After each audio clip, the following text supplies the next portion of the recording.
This is the Simple Home Finances Master Money Toolkit homepage. We've been doing demos of the Retirement Toolkit. The first demo, we set up the basic retirement plan for George and Jenny. We put in their investments, we put in their income, Social Security, and things like that, when they wanted to retire, how long the money should last. We put in some return rates and inflation rate. We put in the basic plan. The bad news is it wouldn't let them retire when they wanted to. So the job today is to figure out how we can use this tool to help them retire when they want to.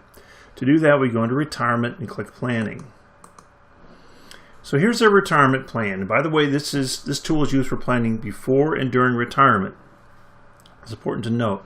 They're planning on retiring at age 68. The money's going to last to 90. They have a reasonable tax rate. They have reasonable return rates in here for before and during retirement. An inflation rate that also makes sense. So this has got decent information in there. They have George has a 401k and Jenny has an IRA. They've got how much they're saving, how much they've got. You've got Social Security in here. It's at age 67. One note, whenever you change the retirement age, we automatically change the start ages on your investments. The start ages are when you're going to start consuming or spending the money out of those accounts. And we do that because if you don't, then you might actually show money coming out earlier than your retirement or way later than your retirement. So we line them up with your retirement when you change the retirement age. But also, if you have multiple accounts in here, after we change it, you can go back and figure out which account you want to take first, second, third. You can model all that later. We just want to make sure that you're getting the money you need when you need it. Now, when it comes to your retirement income, the consumption of that is, the start age says this is when I want to start receiving the income. And for Social Security, sometimes, you have strategies to take it earlier or later, or pensions, the same kind of thing. But in this case, George and Jenny are going to retire at 68. They really don't need to take this money at 67.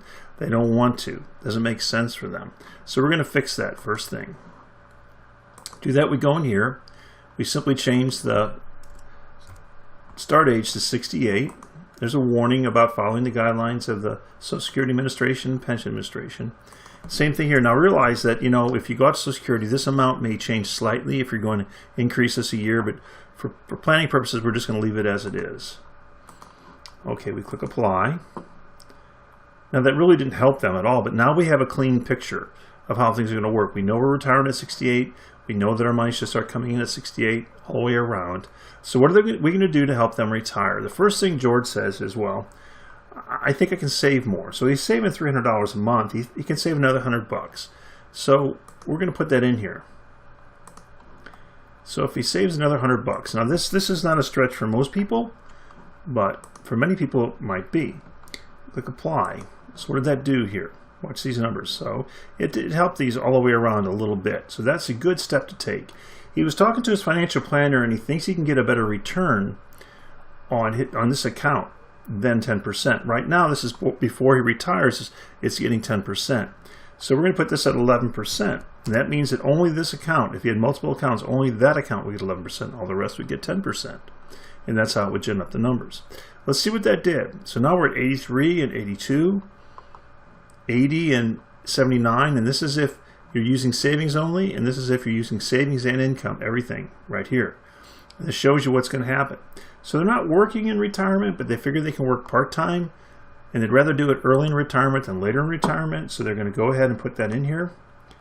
And this is taxed. They're going to start at age 68. So when they retire, and George is going to try and make $1,000 a month. He figures he can find a way to do that. And it's definitely a part-time kind of income situation. But they can make a big difference in their finances, so they're doing it, right? It protects their investment. They use the income rather than investments. And Jenny figures about $800 she can make. She's also till 75. We say OK. We click Apply. All right, so that changed the numbers here and it changed the numbers here. Now we're to 85 and 84 if we're using income and savings, and we're to 82 and 81 if we're just using savings. Okay, what else can we do here? Well, Jenny talked to her folks when they started to do this plan, found out that they do have life insurance and it will pay out when they pass away. And she's like, well, I'll put that in the system and we'll see what it does. So it's a lump sum. It's coming in as tax-free. It's life insurance.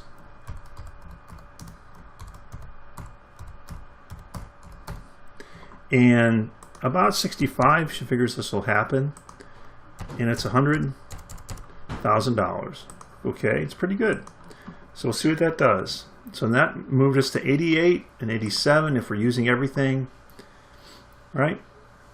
So everything bumped a little bit, so that's a really good thing. So George is in the process of buying a house. His folks are helping him. There's some investments they made along the way. He's going to get some money to put down, so he's going to have a sizable down payment. He'll have it paid off before he retires. He wants to use it for a reverse mortgage. So he's excited about getting the house, but he also wants to put it into his plan. So this is income.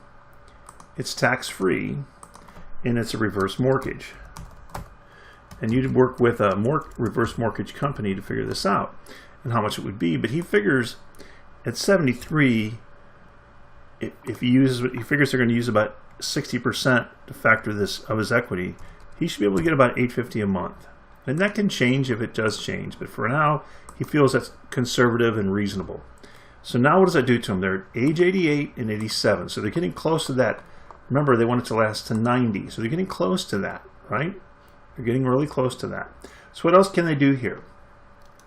Well, they can live on less.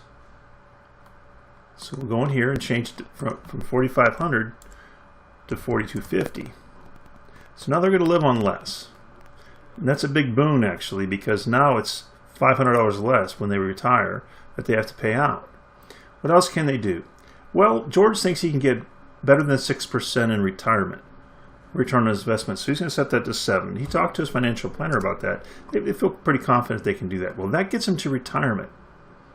Okay, so let's see what that looks like for their kids. So we go to spending, and this shows you with using only savings where you're going to be at. But at spending 2, it shows you they're leaving about $219,000 as an inheritance for their kids.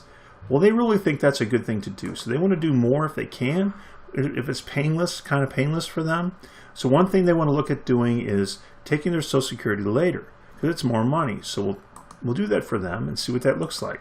To do that, we just simply switch. We have the 70, the amount of money they're going to get at 70 start age, the amount of money they're going to get at 68. We just switch them right here. Click apply. And for Jenny, we'll do the same thing. We'll just switch them. Okay, and we'll apply that. Okay, now this should make a big difference on what you're leaving the kids. Let's go back to spending 2. So now they're leaving almost $800,000 as an inheritance. Just mostly this would increase because they took their Social Security later. So the system is saying, yes, you can do that. So what did we do here? We kept their retirement age what they wanted it to be. We saved a little more money. We made a little bit more money on one account and a little more money on all accounts in retirement.